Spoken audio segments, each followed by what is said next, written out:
Hey everyone, I want to share with you a few things from God's Word that I know will bless you. Proverbs 24:3 says this, "By wisdom a house is built, and by understanding it is established." It takes wisdom to build a great house, and that includes the church, the house of God. When you see a successful growing church, you know someone there has wisdom. Many pastors are wonderful and anointed preachers, but they're not great builders. In 1 Corinthians chapter 3, verse 10, Paul compared himself to a general contractor. "According to the grace of God given to me, like a skilled master builder, I laid a foundation, and someone else is building upon it." Notice, building a church involves several components: the grace of God, but also skill, wisdom, and effort. That means God will help you, He will guide you, but He's not going to do it for you. It takes hard work to build a natural house, and it takes diligent effort to build a spiritual one. Of course, we know that a church is not a building, it is a family of believers. A good pastor builds people. God anointed David as king over Israel. But though he was anointed, he did not immediately step into that position. There were lessons he needed to learn. There were tests he needed to pass. Saul, in a jealous rage, tried to kill David, so David had to run for his life. David found shelter in a cave in a place called Adullam.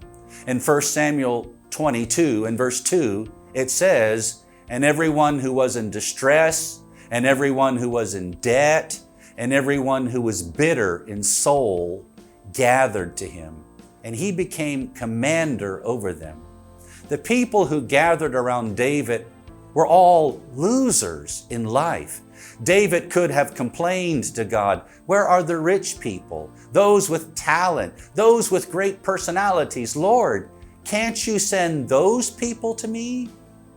But a pastor does not get to choose his congregation. God is not going to send perfect people to you because perfect people don't need your ministry. David mentored these folks, and later they became known as David's mighty men. In 1 Chronicles chapter 11, we read of their exploits. One of the men killed 300 of the enemy by himself. Another mighty man defended a plot of ground alone against the entire army of the Philistines. Now, this is what a pastor does. He turns losers into champions for Christ. David learned how to lead sheep for many years, just serving his father. Then he applied the same principles to leading God's sheep. In other words, David was not only anointed and favored by God, he had skills which he had acquired through experience. Maybe at the moment you're working a secular job, though you know God has called you into the full-time ministry. But perhaps this job is part of your training. After I graduated from Bible school, there were no invitations to preach. No one took me seriously. And the Lord led me to work in my father's business, selling cars. I never in my life had any desire to do that. In Bible school, I wasn't thinking, after I graduate, I'm going to sell cars. I didn't want to do it. But I learned many lessons which have helped me in the ministry.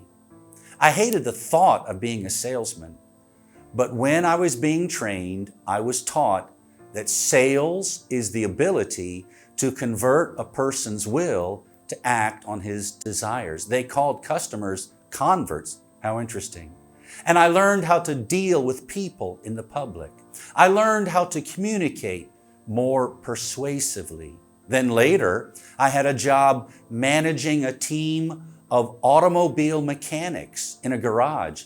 This was even less glamorous than selling cars. It was grimy. The customers were usually angry. The phone rang off the hook all day long. The mechanics I worked with were much older than me. They were married with families, and I was only a boy of 24.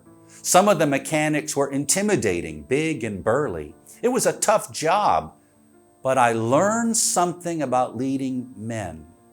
And I was forced to deal with unreasonable people. I had learned not to lose my temper when things go wrong all around me. At the time, it seemed like I was wasting my time, but it was all part of my training. You see, your education does not end at graduation. Leaders must be learners. Effective pastors and ministers are always sharpening their skills. It takes wisdom to build a great church or ministry. Often, it's not a matter of working harder, but working smarter.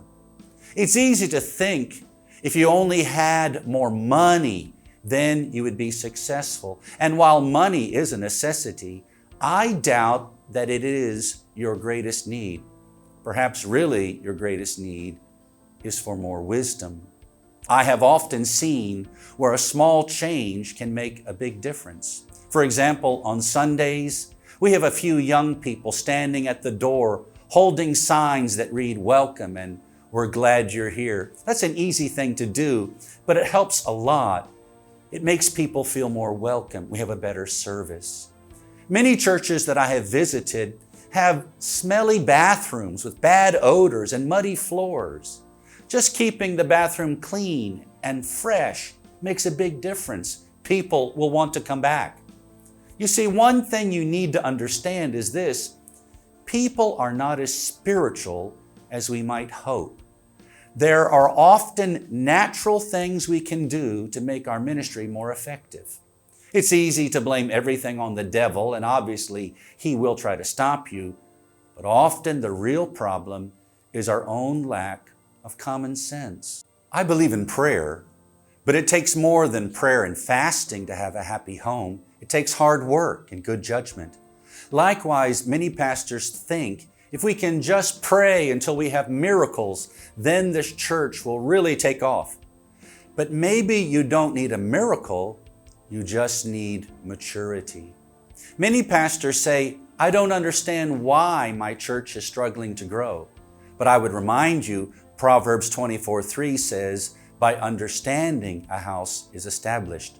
You need to understand why churches grow and why they don't.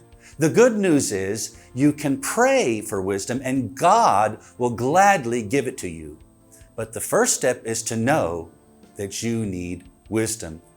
And so I pray for you today that God would fill your heart with wisdom and understanding, that He would guide you, enlighten the eyes of your heart, and show you the changes that you can make to cause your church to move forward, to grow, and to explode. God bless you.